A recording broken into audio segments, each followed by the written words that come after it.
વિદ્યાર્થી મિત્રો, આજે આપણે ધોરણ 6 વિષય સામાજિક વિજ્ઞાન પાઠ આપણો 16મો સ્થાનિક સરકાર. આગળના વિડિયોની અંદર આપણે આગળના પોઈન્ટની ચર્ચા કરી હતી.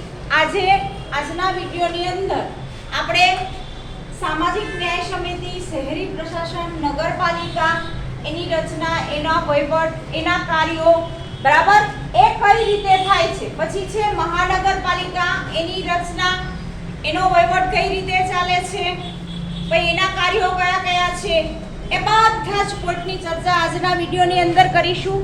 તો આપણે જોઈએ છીએ કે સામાજિક ન્યાય સમિતિ છે એ સમાજના નબળા વર્ગો છે, શિક્ષણ, સ્વાસ્થ્ય, સામાજિક આર્થિક સગવડો, આ બધી જ વસ્તુઓની ઉપર નજર રાખે છે.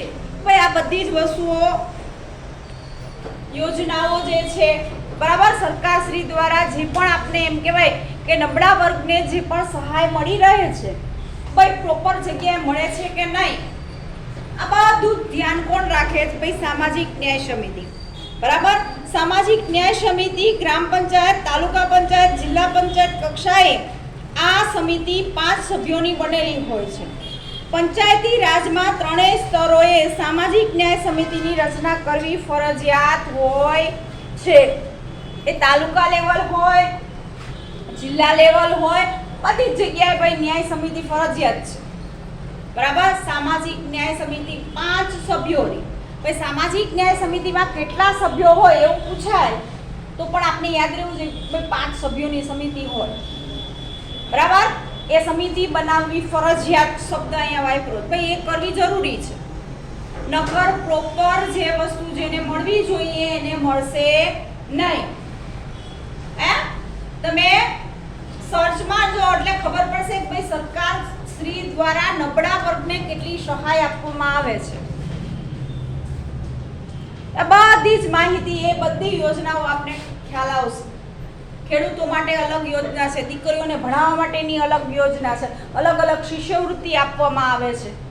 તમે સારું એજ્યુકેશન, સારા પર્સન્ટેજ સાથે પાસ થાઓ, બરાબર, તો આગળ અભ્યાસ માટે તમને પ્રોત્સાહન એમ કઈ ભાઈ શિષ્યવૃત્તિ આપવામાં આવે છે.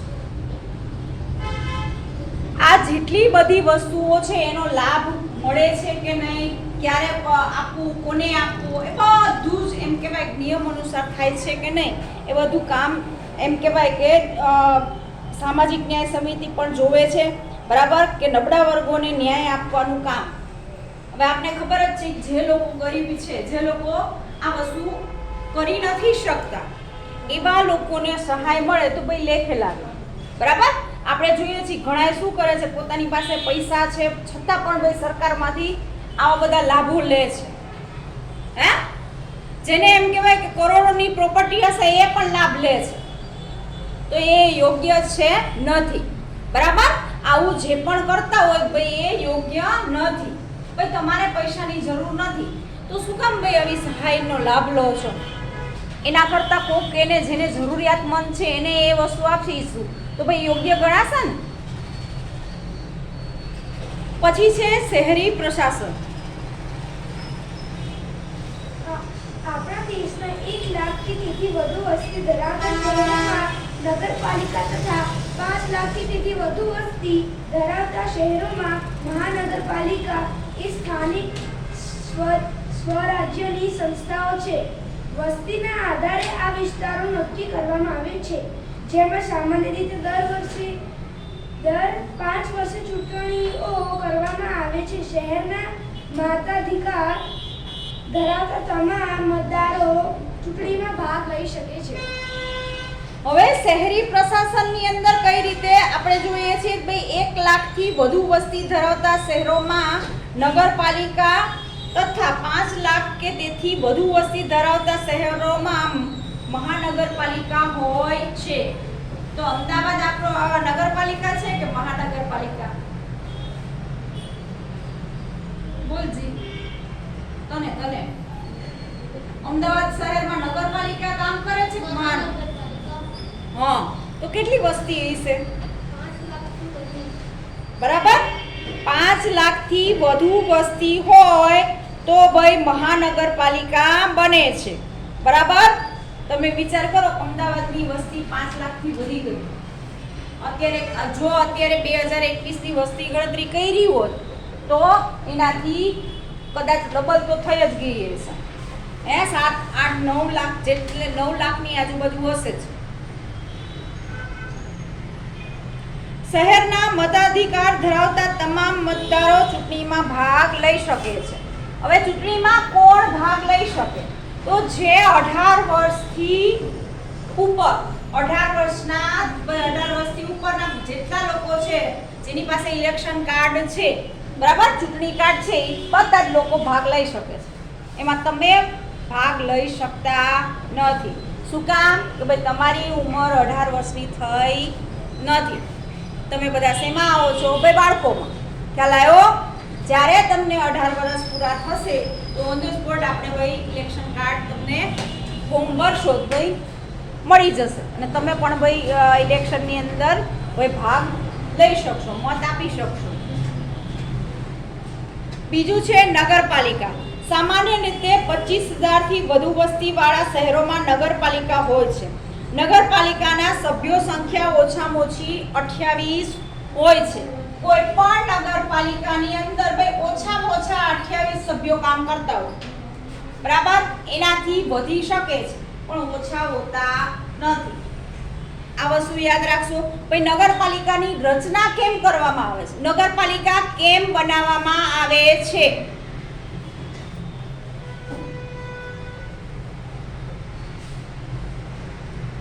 તો નગરપાલિકા વિસ્તારને વસ્તીના આધારે વિવિધ વોર્ડમાં વહેંચવામાં આવે છે. જો હમણાં ચૂંટણી આવવાની છે તો તમે જોજો તમારા ઘરે તમારા ફેમિલીના જેટલા 18 વર્ષથી ઉપરના હશે, બરાબર, 18 વર્ષ કે 18 વર્ષથી એ બધાના આવી રસીદ આવશે ફોટાવાળી, એમના ફોટાવાળી, જેમાં એમનું નામ, સરનામું, બરાબર, તમે ક્યાં મત આપવા જઈ શકશો એ સ્થળનું નામ, ઉંમર, એ બધું લખ્યું હશે અને એક વોર્ડ નંબર આપેલો હશે કે આ વિસ્તારમાં તમે મત આપવા જઈ શકો છો. તમારું આ વિસ્તારમાં નામ ચાલે છે, બરાબર. આપણે બોપલ ગામ છે તો બોપલમાં અલગ અલગ ઘણા બધા વોર્ડ છે, બરાબર. આપણું જે વોર્ડમાં ઘર આવતું હોય, બરાબર, એ વોર્ડ નંબર લખેલા હશે. એ રસીદ ઉપર તમે જોજો. હમણાં જ ઇલેક્શન આવશે ત્યારે તમારા ઘરે, દરેકના ઘરે આવશે આ વસ્તુ. એક વોર્ડમાં 4 સભ્યો હોય છે, જ્યારે 50 મહિલા અનામત સભ્યો હોય છે, જેમાંથી ચૂંટાયેલા સભ્યોમાંથી પ્રમુખ, ઉપપ્રમુખ વરણી કરવામાં આવે છે. પ્રમુખે ચૂંટાયેલા વડા છે, તેઓ કાર્યકાળ 2.5 વર્ષનો હોય છે. તેઓ નગરપાલિકાના અધ્યક્ષ પદ સંભાળે છે. હવે આપણે ચૂંટણી થાય પછી ભાઈ એમાં અલગ અલગ સભ્યોની નિમણૂક થાય, પ્રમુખ, ઉપપ્રમુખ, બરાબર. ભાઈ એનો સમયગાળો અને એની મર્યાદા એ પણ આપણે આપેલું છે કે 2.5 વર્ષનું, બરાબર. પણ ચૂંટણી દર 5 વર્ષે થાય છે. ચૂંટણી ગમે એ ચૂંટણી લઈ લો, ગ્રામ પંચાયતની લઈ લો, તાલુકા પંચાયત, જિલ્લા પંચાયત કે ભાઈ રાજ્યની લઈ લો, તો ચૂંટણી દર 5 વર્ષે થાય છે. આટલું વર્ષ યાદ રાખવાનું. 5 વર્ષે નવી સરકાર આવે, નવા સભ્યો આવે, અથવા તો આપણે ભાઈ લોકશાહી છે, ભાઈ લોકોની ઈચ્છા થાય કે આ ભાઈએ કામ કરેલું છે તો ઈને એ વ્યક્તિને ભાઈ મત આપીને ભાઈ ચૂંટી શકે છે, બરાબર. ચૂંટાયેલા સભ્યોમાં વિવિધ સમિતિઓ બનાવવામાં આવે છે. કારોબારી સમિતિ, નાણાં સમિતિ,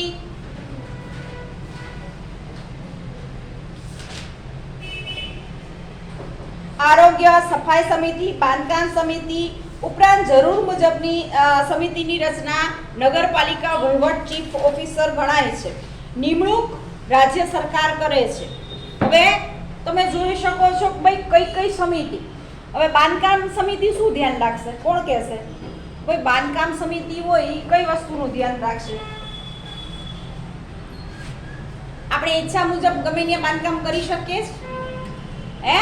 આપણી માલિકીની જમીન હોય ત્યાં જ બાંધકામ કરી શકીએ, બરાબર. એ પણ તમે પરમિશન લેવી પડે, બરાબર.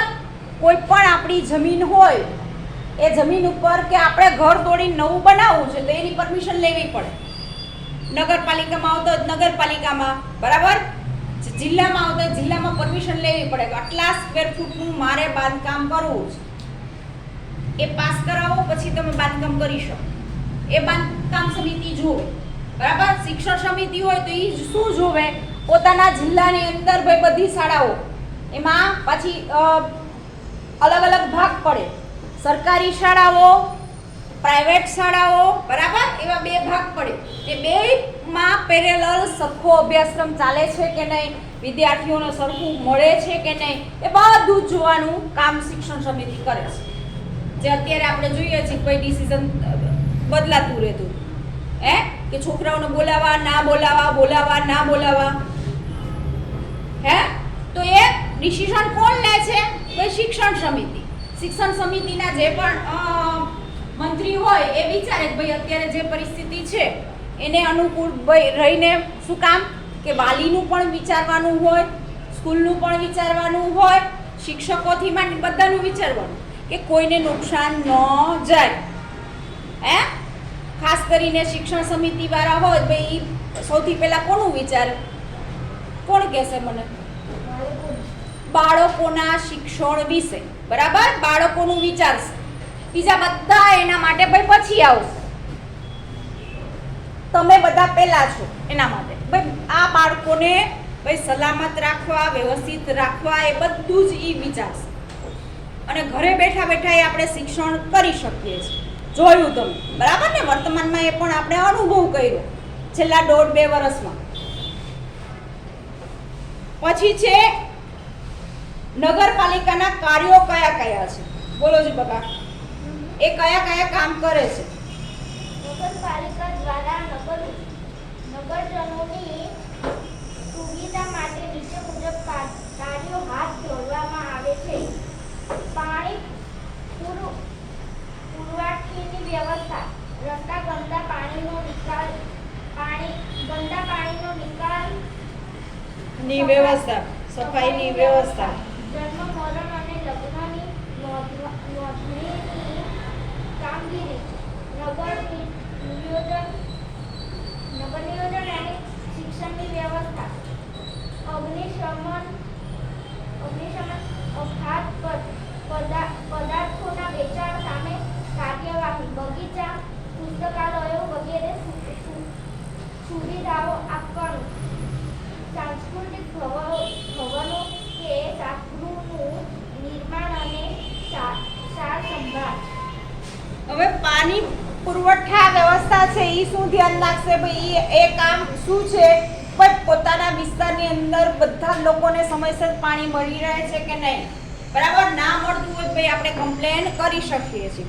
બીજું છે રસ્તા, ગંદા પાણી નિકાલ, ગંદા પાણીનો નિકાલ. આ બધી વ્યવસ્થા કરવાની જવાબદારી કોની છે? ભાઈ નગરપાલિકાની. બરાબર. પછી જોઈએ છીએ નગર નિયોજન અને શિક્ષણની વ્યવસ્થા. દરેક નગરની અંદર ભાઈ શિક્ષણ માટેની સ્કૂલો છે એ વિસ્તારની અંદર, ભાઈ એ પણ જોવાનું કામ નગરપાલિકાનું છે. ના હોય તો ભાઈ રચના કરો, બનાવો. બરાબર. અગ્નિશમન એટલે શું? કોણ કહેશે?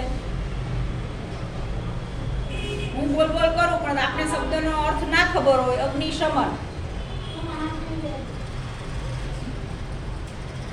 બે પ્રશ્ન કઈક પૂછો. અગ્નિશમન એટલે શું થાય? નથી ખબર. આજનું હોમવર્ક આવતીકાલે આ જાણીને લાવજો. બરાબર. પછી છે ખાદ્ય પદાર્થોમાં વેચાણ અને કાર્યવાહી, બગીચા. હવે આપણે જોઈએ છીએ કે ખાદ્ય પદાર્થ હોય, આપણે જોઈએ છીએ કે ખાવા પીવાની જેટલી વસ્તુઓનું વેચાણ થાય છે એમાં ભેળસેળ થતી હોય તો ભાઈ આપણે કમ્પ્લેન કરી શકીએ છીએ. આપણે ખબર છે કે ન્યૂઝપેપરની અંદર થોડાક સમય પહેલા દૂધની અંદર લોકો એમ કહેવાય યુરિયા ખાતર ભેળવીને દૂધ બનાવતા હતા, એવું પણ પ્રકરણ પકડાયું હતું. તો ખાદ્ય સામગ્રીની અંદર ભેળસેળ કરીને જેટલા લોકો વેચાણ કરતા હોય, બરાબર, આપને ખબર જ છે કે આવી વસ્તુ ખાવાથી આપણા શરીરને મોટા ભાગનાને નુકસાન થાય છે. એવી વેચાણ કરવાની પરમિશન સરકાર આપતી નથી. બરાબર. જો પકડાય તો ભાઈ સજાને પાત્ર બની શકે છે. અને જેટલા લોકો આવા બનાવતા હતા એ બધાને સજા ફટકારવામાં આવી. હવે યુરિયા ખાતર એમ કહેવાય કે ભાઈ જમીનમાં નાખવું પણ નુકસાનકારક છે. બરાબર, આપણે ખબર જ છે કે ભાઈ જમીનને કેવી કરી દે, બંજર બનાવી દે. એના કરતા આપણે આપણા ખેડૂતોએ રિસર્ચ જોયું ભાઈ આપણું જે દેશી ખાતર છે, છાણિયું ખાતર છે, એનો જ ઉપયોગ કરવાનો. નો ડાઉટ આપણે પાક વધારે મળશે યુરિયા ખાતર નાખવાથી, પણ લાંબો સમય એનો ઉપયોગ કરવાથી ભાઈ જમીનને નુકસાન થાય છે. બરાબર, તો તમે વિચારો કે જમીનને નુકસાન થતું હોય અને એમાંથી દૂધ બનાવીને આપણે પીએ તો આપણા શરીરને કેટલું નુકસાન થાય હે? તો એવા પદાર્થોનું જ્યાં પણ વેચાણ થતું હોય, બરાબર, કોઈ પણ હોટલ હોય કે એની અંદર આપણે જોઈએ કે ભાઈ એવી કોઈ આ વસ્તુઓ લઈને વેચાણ થતું હોય તો ભાઈ એને રોકવામાં આવે છે. બરાબર, એ પણ કામ કોણ કરે? નગરપાલિકા. ખુલ્લી આપણે જોઈએ છે કે ભાઈ પાણીપુરીની લારીથી માંડીને ભાઈ એ બધું બંધ કરવામાં આવ્યું હતું. શું કામ? ભાઈ ખુલ્લો ખોરાક જે બહાર વેચાય છે એ પણ ભાઈ લોકોના સ્વાસ્થ્ય માટે હાનિકારક છે. એ વસ્તુ ખાવી જોઈએ નહીં. બરાબર, આપને ખબર છે કે વર્તમાનમાં જે પરિસ્થિતિ છે આપને એ ઉપરાંત પણ ખબર છે કે ભાઈ એવી વસ્તુનો આપણે દૂર રહીએ તો સારું છે. બગીચા, પુસ્તકાલય વગેરેની સુવિધા કરવાનું પણ કામ ભાઈ નગરપાલિકાનું હોય છે.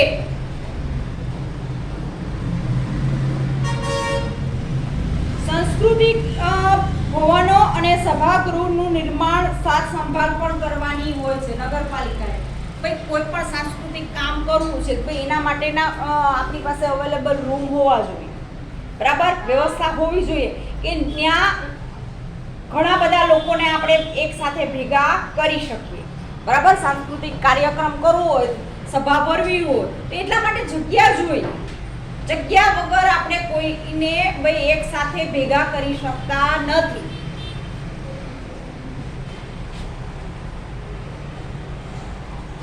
આગળ તે બોલ. મહાનગરપાલિકા. મહાનગરપાલિકામાં સભ્ય સંખ્યા વસ્તીના આધારે નક્કી કરવામાં આવે છે. મહાનગરપાલિકાના સભ્યને કોર્પોરેટર કાઉન્સિલર તરીકે ઓળખવામાં આવે છે. મહાનગરપાલિકાના વડાને મેયર કહેવામાં આવે છે. ગુજરાતમાં 8 મહાનગરપાલિકાઓ છે. હવે મહાનગરપાલિકા વસ્તીના આધારે નક્કી થાય છે. તો એક વસ્તુ આપને ખબર પડી ગઈ કે નગરપાલિકા છે, મહાનગરપાલિકા છે કે જિલ્લો છે, એ કોના આધારે નક્કી કરવામાં આવે છે? તો ભાઈ વસ્તીના આધારે. આ વસ્તુ કોમન છે બધા જ પોઈન્ટની અંદર, તો એ વસ્તુ યાદ રાખવાની છે. બીજું છે મહાનગરપાલિકાના સભ્યોને આપણે કોર્પોરેટર તરીકે ઓળખીશું. બરાબર, અને એના વડાને આપણે મેયર તરીકે ઓળખીએ છીએ. ગુજરાતમાં 8 મહાનગરપાલિકાઓ આવેલી છે. બરાબર, ગુજરાત રાજ્યમાં જેટલા જિલ્લા છે એમાંથી 8 મહાનગરપાલિકા છે. હવે ગુજરાતના જિલ્લા છે એ પણ આપણે શોધવા પડશે. બરાબર, ગુજરાતના જિલ્લા કેટલા છે એ મેપમાં જરાક જોઈ અને જોજો, અને દરેક જિલ્લાની વસ્તી પણ જોજો, એ પણ તમને મળી જશે. તો તમને અંદાજ આવી જાય કે ગુજરાતમાં કેટલા જિલ્લા, મહાનગરપાલિકા છે ને કેટલા નગરપાલિકા છે, બધી જ માહિતી મળી શકે.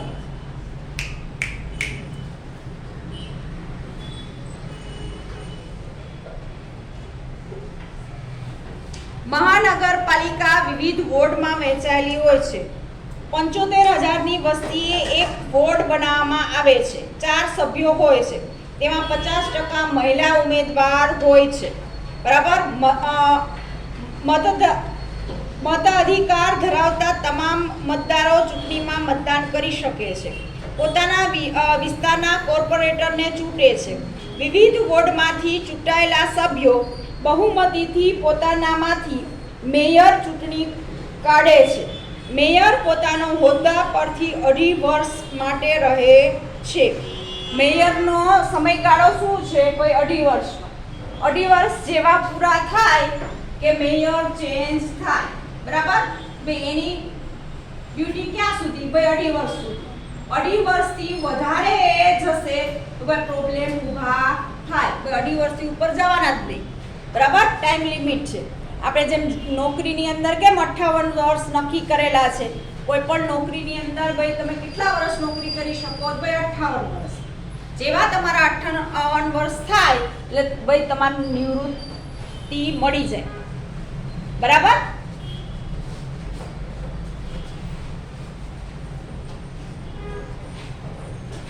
પછી છે વહીવટ. ચૂંટાયેલા સભ્યોમાં વિવિધ સમિતિની રચના થાય. બરાબર? કારોબારી સમિતિ સૌથી વધારાની મહત્વની છે. મહાનગરપાલિકાના વહીવટી મુખ્ય મ્યુનિસિપલ કમિશનર ગણાય છે. તેમની નિમણૂક રાજ્ય સરકાર કરે છે. મ્યુનિસિપલ કમિશનરની નિમણૂક કોણ કરે છે? ભાઈ રાજ્ય સરકાર. રાજ્ય સરકાર દ્વારા એમની નિમણૂક કરવામાં આવે છે, એટલું યાદ રાખજો. પછી છે એના કાર્યો.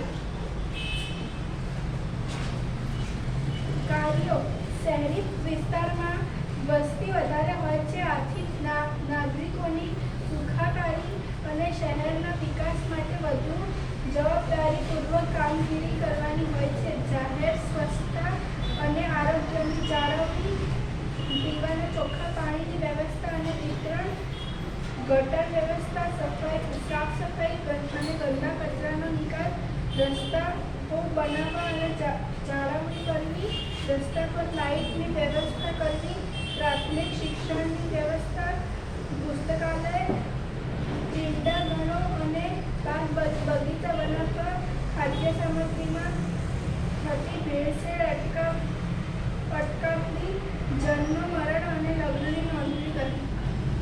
ઓકે.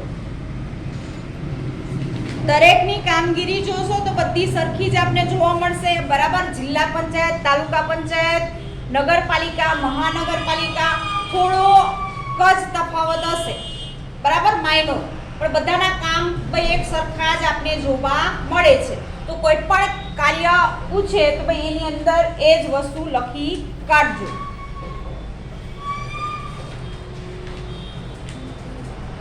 પછી છે કલેક્ટર. આગળનો પોઈન્ટ આવ્યો છે ભાઈ કલેક્ટર. કલેક્ટર જિલ્લાના વહીવટી વડા છે. તેઓ કલેક્ટર ઉપરાંત જિલ્લા ન્યાયાધીશ અને જિલ્લા ચૂંટણી અધિકારી તરીકેની કામગીરી પણ કરે છે. ઉમેદવારની પસંદગી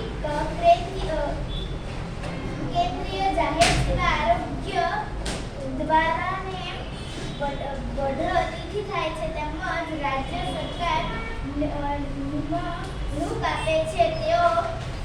તેઓ જિલ્લામાં વહીવટી વ્યવસ્થા જાળવવાનું કાર્ય કરે છે. જિલ્લામાં જરૂરિયાત ચીજ વસ્તુઓની અછત ન સર્જાય તે નિશ્ચિત કરવાનું કાર્ય કલેક્ટરનું હોય છે. કલેક્ટર સમગ્ર જિલ્લાના વડા ગણાય છે.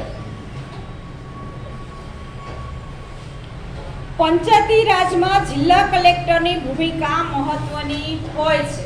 જ્યાં એમ કહેવાય પંચાયતી રાજ હોય ત્યાં ભાઈ કલેક્ટરની ભૂમિકા કેવી છે? ભાઈ મહત્વની છે. ભાઈ એના વગર કાંઈ પણ થઈ શકે નહીં. પહેલું છે જિલ્લા સ્તરે તમામ વિભાગોનું કામનું સંકલન અને સંચાલન કરે છે. કોણ? ભાઈ કલેક્ટર. બરાબર? એ આખા જિલ્લાની અંદર કઈ કઈ વસ્તુ થાય છે, એમાં કયું કામ થયું છે, નથી થયું, એ બધું જોવાનું કામ કોણ કરે? કલેક્ટર. પછી છે સમગ્ર જિલ્લાના વિકાસ માટે બનેલી જિલ્લા આયોજન સમિતિ સચિવ કલેક્ટર હોય છે. બરાબર?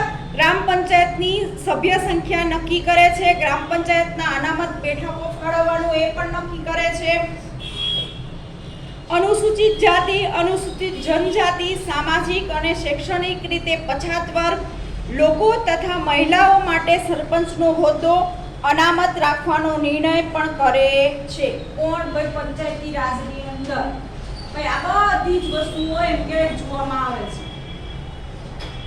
આ જાતિના પ્રકાર આપ્યા છે. જનજાતિ. બરાબર? આપણે જોઈએ છીએ કે અનુસૂચિત જાતિ, અનુસૂચિત જનજાતિ, સામાજિક, શૈક્ષણિક પછાત, આ નવું એડ કર્યું છે. બરાબર? એમ કહેવાય કે આર્થિક રીતે નબળો જે વર્ગ છે એ પછી ગમે એ કાસ્ટ હોય. બરાબર? પણ આર્થિક સ્થિતિ એની વાર્ષિક આવક ઓછી છે તો ભાઈ એને પણ એમ કહેવાય કે એના માટે પણ અનામત બેઠકો રાખવામાં આવે છે. બરાબર. એના માટેનું સર્ટી કઢાવવું પડે. એ સર્ટી નીકળી જાય પછી તમને એમ કહેવાય કે કોઈ પણ જગ્યાએ તમારી સીટ રિઝર્વ હોય, બરાબર, એમાં પણ મેરિટ દ્વારા તમને ભાઈ એમાં એડમિશન મળી શકે. એ નોકરીની હોય કે અભ્યાસની હોય, બરાબર. જેમ જેમ તમે આગળ જશો તો આ બધી વસ્તુ ખબર પડશે.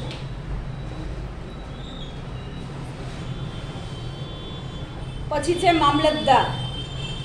આગળ બોલો. મામલતદાર એ તાલુકા કક્ષાના વહીવટ અધિકારી છે. તેઓની પસંદગી મોટેથી.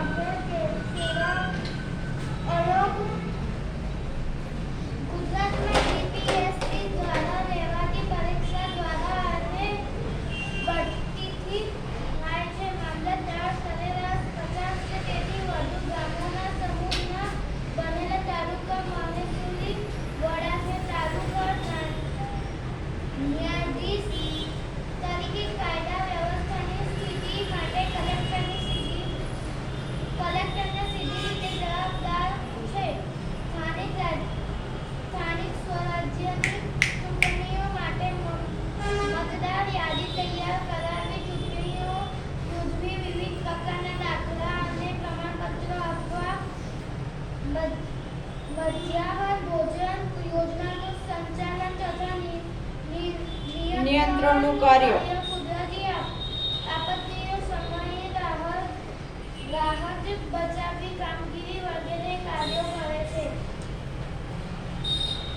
હવે મામલતદાર બનવું છે, તમારામાંથી કોઈને એવી ઈચ્છા થાય કે ભાઈ મારે મોટા થઈને મામલતદાર બનવું છે, તો ભાઈ એના માટે તમારે શું કરવું પડશે? જીપીએસસી દ્વારા એમ કહેવાય ભાઈ પરીક્ષા લેવાય છે ગુજરાત સરકારની, બરાબર. એ એક્ઝામ આપો અને એ એક્ઝામમાં ક્લિયર થાવ, બરાબર, તો તમે ભાઈ મામલતદાર બનવા માટે ભાઈ લાયક છો, બરાબર. તમને એ નોકરી મળી શકે છે. પછી છે કે મામલતદાર કામ શું કરે છે? તો ભાઈ જાહેર જેટલા જ કામો છે, બરાબર, જાતિના પ્રમાણપત્રથી માંડી જમીનને લગતા જે કામો છે એ એમ કહેવાય કે વિસ્તાર આપેલો ભાઈ આ વિસ્તારમાં આ મામલતદાર જોશે. અસંખ્ય આરોગ્યથી માંડી બધી જ વ્યવસ્થા જોવાનું કામ કોણ કરે? ભાઈ મામલતદાર, બરાબર. સ્વાસ્થ્યને લગતું હોય, ચૂંટણીને લગતું હોય કે બીજી કોઈ યોજનાને લગતું હોય. મધ્યાહન ભોજન યોજના આ ક્યાં ચાલે છે ખબર છે કોઈને?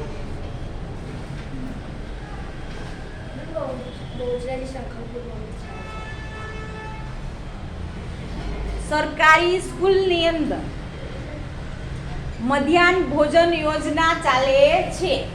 અમે ભણતા ને એ સમયથી ચાલે છે, આજકાલની નથી ચાલતી.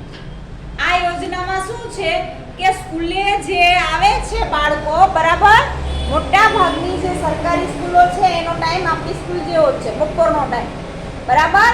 તો એ લોકો જે છોકરા આવે ને સ્કૂલે આવી પ્રાર્થના કરી અને પેલું કામ શું કરે? ભાઈ જમવાનું. સ્કૂલમાં એ લોકોને જમવાનું આપે છે. આ મધ્યાહન ભોજન યોજના છે. એમ કહેવાય કે જેવા સ્કૂલે જાય, પ્રાર્થના ને બધું પતે, સીધું એને જમવાનું આપે પછી ક્લાસમાં જવાનું. અમે ભણતા ને ત્યારે અમે ઘરેથી વાસણ લઈને જતા હતા, થાળી ને વાટકો ને બધું લઈ જ જવાનું, બરાબર. ફરજિયાત નહોતું બધાએ ત્યાં જમવું. ઘણા લોકો ઘરેથી પણ જમીને આવતા હતા, પણ ઘણા એવા જે ગરીબ છે કે જેના મમ્મી પપ્પા સવારથી, આપણે ખબર છે કે ભાઈ ખેતરમાં કામ કરવાવાળા લોકો સવારે વહી જાય છે 7 વાગે, ભાઈ એવા જેટલા બાળકો હતા એ શું કરતા? સ્કૂલે આવીને જમતા. શું કામ? ભાઈ એની મમ્મી તો ખેતર વહી ગઈ હોય, ભાઈ એ ક્યાં જમે? મૂકીને ગયો હોય તો મળે કે ના મળે એવું હોય ગામડાની અંદર, તો ના પણ જમતા, તો ભાઈ સ્કૂલે આવીને જમતા બધા. અત્યારમાં હાલમાં પણ વર્તમાનની અંદર પણ બધી જેટલી ગવર્મેન્ટની સ્કૂલો છે ભાઈ એ સ્કૂલની અંદર આ વ્યવસ્થા છે જ. ત્યાં રસોઈયા હોય જ, દરરોજનું મેનુ હોય, બરાબર. દરરોજ એમ કહેવાય કે ભાઈ રસોઈ બને જ છે. ને એ રસોઈ બનાવવાની બધી સામગ્રી ક્યાંથી આવે? ભાઈ સરકાર પૂરી પાડે. જેટલી સંખ્યામાં આ છોકરા જમતા હોય તો એટલી સંખ્યામાં અનાજ, લોટ, શાકભાજી બધું જ કોણ આપે? સરકાર. બળતણથી માંડીને વાસણથી માંડીને બનાવવાનું બધું જ જે રસોઈયા બનાવતા હોય એનો પગાર પણ સરકાર આપે.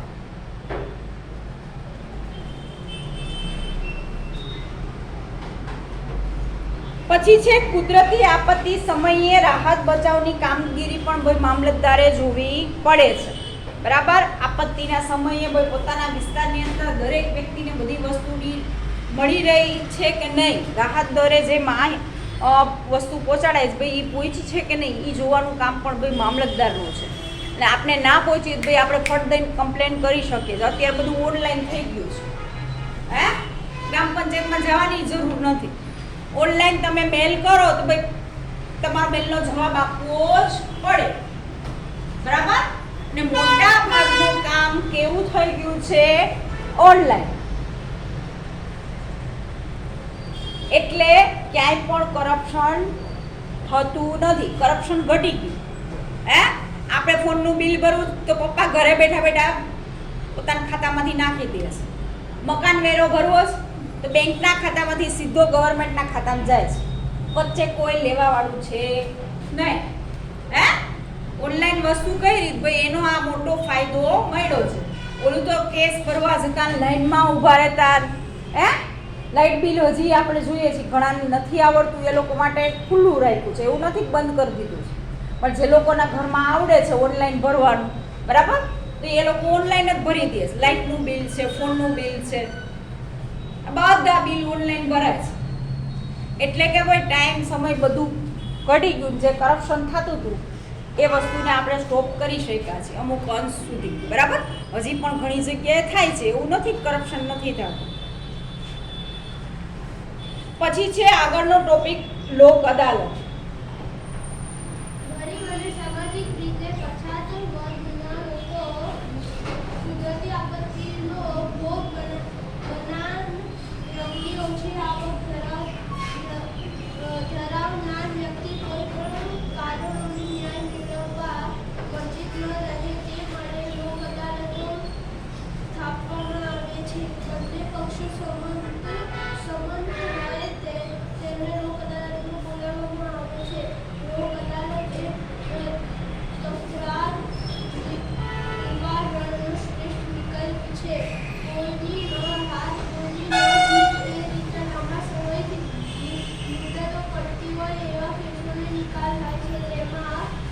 તેમાં કેસ મૂકવા માટે પક્ષકારોને કોઈ ખર્ચ કરવાનો રહેતો નથી. કોર્ટ કચેરીમાં લાંબા સમયથી પડતર રહેલા કેસોનો બંને પક્ષોને સંતોષકારક અને સમાજ નાગરિક રીતે ન્યાય મળે છે. વારંવાર મુદ્દતે ધક્કા ખાતા પક્ષકારો, સાક્ષીકો વગેરેની પડતી મુશ્કેલીઓમાંથી લોક અદાલત મુક્ત કરે છે. સમાધાન સમજૂતી શક્ય ન બને તો લોક અદાલત દ્વારા કેસો હાથ પર લઈને નિર્ણય આપે છે. જે કામ પક્ષકારોને માન્ય રહે છે. લોક અદાલતોનો હુકમ અંતિમ રહે છે. લોક અદાલતોથી વિવાદનો અંત આવે છે. બંને પક્ષોને ન્યાય મળે છે અને પરસ્પર ઘસડતા માણસો વચ્ચે સમાધાન થાય છે. નાણાં અને સમયનો બચાવ થાય છે. ગુજરાત કાનૂની સેવા સત્તામંડળ ગુજરાત હાઈકોર્ટ અમદાવાદ દ્વારા ગુજરાત રાજ્યના જિલ્લાઓમાં કાયમી લોક અદાલતની સ્થાપના કરવામાં આવેલ છે. કાયમી લોક અદાલતમાં કેસ દાખલ કરવા માટે અથવા કોઈ કાર્યવાહી કરવા માટે કોર્ટ ફી ભરવાની રહેતી નથી. હવે આપણે જોઈએ છીએ, તમે અદાલત શબ્દ સાંભળેલો છે, બરાબર, કે જેની અંદર જવું ખર્ચાળ છે. હવે ગરીબ માણસને જો કોઈ પણ પ્રશ્ન હોય તો ભાઈ એ કઈ રીતે ભાઈ એ ન્યાય મેળવે? શું કામ? ભાઈ કોર્ટમાં જાય ભાઈ પૈસા ચૂકવવા પડે. હે, જે છે નહીં એમની પાસે છે નહીં તો ભાઈ એના માટે એવા જેટલા લોકો હતા ભાઈ એના માટે લોક અદાલત શરૂ કરી.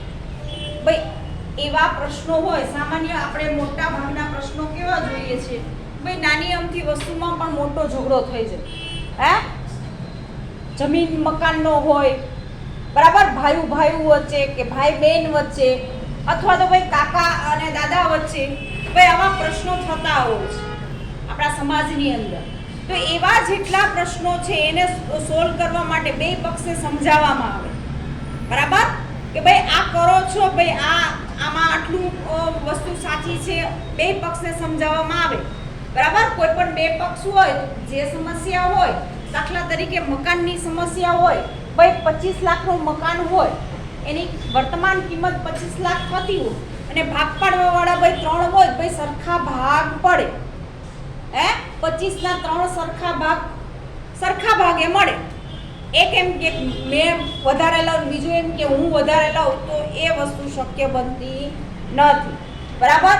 અને કદાચ કોઈ એમ કે ના બધું મારું છે, તો એ પણ તો પ્રોબ્લેમનું સોલ્યુશન આવે નહીં.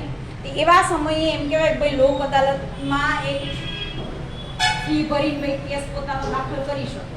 અત્યારે આપણે સમાજની અંદર જોઈએ છીએ કે એવા અસામાજિક ઘણા બધા પ્રશ્નો બને છે કે જે વિચારાય ના હોય, સાથે રહેનારા લોકો ઝઘડી પડે છે.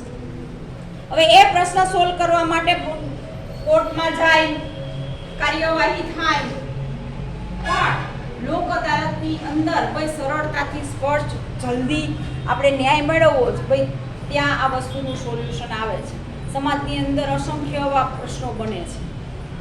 ઘણા સમાજની અંદર ભાઈ દીકરીઓને આજે પણ એમ કહેવાય કે ભાઈ ઘરનું કામ જ શીખવાડવાની માન્યતા છે, ભાઈ એને એટલા ધોરણ જ ભણવા દો, એને વધારે ભણાવવામાં ના આવે, એવું હજી પણ ઘણા સમાજની અંદર બને. તે એવા અસંખ્ય પ્રશ્નો છે, ભાઈ એનું સોલ્યુશન લાવવા માટે લોક અદાલત છે અને દરેક જિલ્લાની અદાલતમાં લોક અદાલતની સ્થાપના કરેલી છે. ગુજરાત હાઈકોર્ટ દ્વારા અમદાવાદમાં ગુજરાત રાજ્યના જિલ્લામાં કાયમી લોક અદાલતની સ્થાપના કરેલી છે, બરાબર. હવે આ લોક અદાલત કોણે બનાવી? ભાઈ અમદાવાદની અંદર હાઈકોર્ટ આપણી જે આવેલી છે રાજ્યની, એ હાઈકોર્ટ દ્વારા બનાવેલી છે કે સામાન્ય જેટલા પ્રશ્નો છે એ પ્રશ્નો લોક અદાલતમાં સોલ્વ થઈ છે, બરાબર. અહીંયા સુધી આ પાઠની આપણે અહીંયા ચર્ચા પૂરી કરી છીએ, બરાબર. આપણો આ પાઠ અહીંયા પૂરો થાય છે. આગળની માહિતી આપણે આગળના વિડીયોની અંદર જોઈશું.